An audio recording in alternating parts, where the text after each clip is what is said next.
Imaginez un peu, un empereur dont le rêve ultime est de redessiner la carte de l'Europe. Mais voilà le paradoxe, c'est cette ambition démesurée qui va causer la chute de son propre empire. C'est l'histoire incroyable et pleine d'ironie de Napoléon III, et on va la décortiquer ensemble. La question est là, au cœur de tout. Comment un plan qui sur le papier semblait si génial a pu se transformer en un piège mortel? C'est ce qu'on va essayer de comprendre. Alors, tout commence avec la grande vision de Napoléon III pour le continent. Pour lui, il ne s'agit pas juste de conquête, non, c'est bien plus que ça. C'est une véritable mission, presque une idéologie. Au cœur de sa politique étrangère, il y a cette idée, une idée très puissante au XIXe siècle, le principe des nationalités. En gros, c'est assez simple. Chaque peuple, qui partage une culture, une langue, une histoire, devrait avoir le droit de former sa propre nation. Et ça, c'est vraiment le moteur de toute sa stratégie. Ces motivations, en fait, c'est un mélange assez fascinant. D'un côté, on a l'idéaliste, l'ancien révolutionnaire qui, dans sa jeunesse, s'est battu pour l'unité de l'Italie.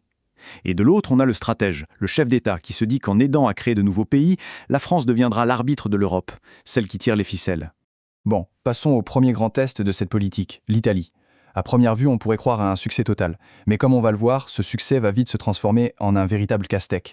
Pour bien comprendre, il faut se remettre dans le contexte. L'Italie de l'époque, ce n'est pas du tout le pays qu'on connaît. C'est un puzzle de petits royaumes et de duchés, avec le puissant empire d'Autriche qui contrôle tout le nord.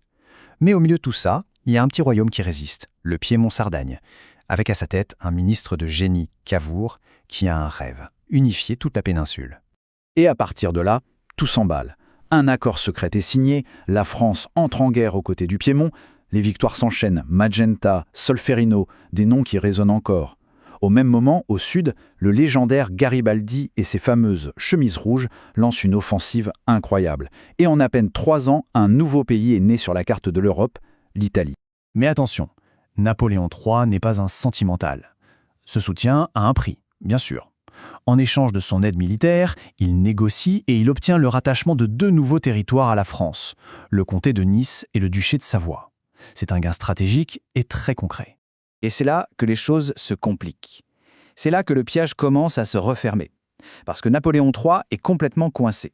D'un côté, il soutient les Italiens qui veulent faire de Rome leur capitale. Logique. Mais de l'autre, pour ne pas se fâcher avec les catholiques en France, qui sont très puissants, il doit absolument protéger le pape, qui règne sur Rome. C'est une contradiction totale, impossible à tenir.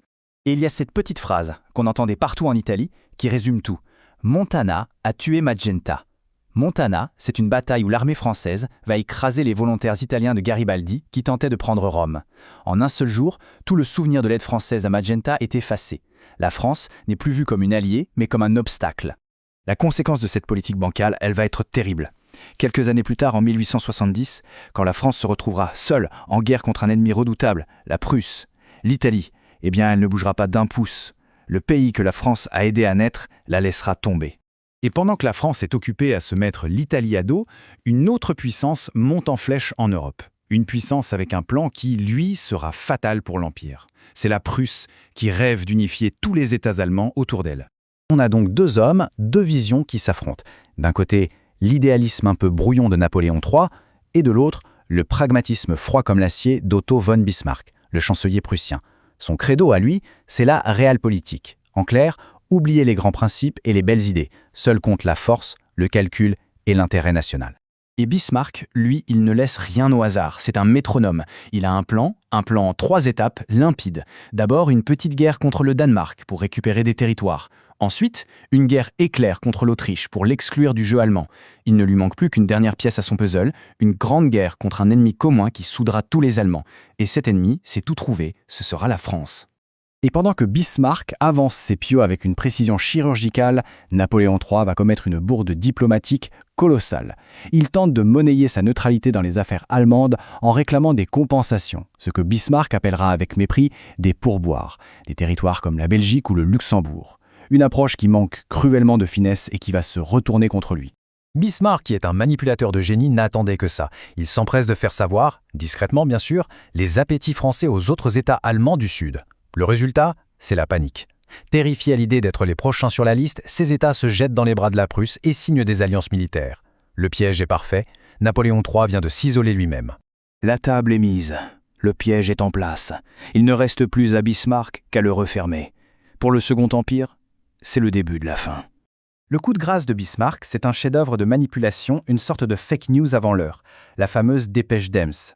Il prend un télégramme diplomatique anodin, le raccourcit, le réécrit pour qu'il sonne comme une insulte cinglante pour la France, et il le fait fuiter dans la presse. En France, l'opinion publique s'enflamme. Le 19 juillet 1870, la France piquée au vif et totalement isolée, tombe la tête la première dans le panneau et déclare la guerre. La guerre est une catastrophe, un désastre absolu. L'armée française, mal préparée, est balayée. Le 1er septembre, à Sedan, l'impensable se produit. L'empereur Napoléon III est fait prisonnier sur le champ de bataille. À Paris, quand la nouvelle arrive, c'est un séisme. En quelques jours, son régime s'effondre comme un château de cartes. La République est proclamée. 1871. Pour la France, plus qu'une date, c'est une cicatrice. Le sceau de la défaite et de l'humiliation. Et pour couronner le tout, l'humiliation suprême. Le nouvel empire allemand, enfin unifié, n'est pas proclamé à Berlin, non, ce serait trop simple. Il est proclamé en France, dans le lieu qui symbolise la grandeur passée de la monarchie française, la galerie des glaces du château de Versailles. Le symbole est terrible. Le bilan final est catastrophique. La France perd 2 de ses régions, l'Alsace et une partie de la Lorraine. Elle voit naître à sa frontière un voisin surpuissant, unifié et qui va devenir son principal rival. Et bien sûr, c'est la fin du Second Empire. L'homme qui voulait redessiner l'Europe a finalement surtout réussi à affaiblir et amputer son propre pays. Finalement, toute cette histoire nous laisse avec une question fondamentale, et qui est toujours d'actualité. Le nationalisme, ce principe que Napoléon III a tant voulu promouvoir, a bien créé des nations, comme l'Italie et l'Allemagne, mais il a aussi détruit un empire, et il a semé les graines des terribles guerres du XXe siècle. Alors, force créatrice ou force destructrice, la réponse c'est peut-être que c'est les deux à la fois, et la question, elle, reste entière.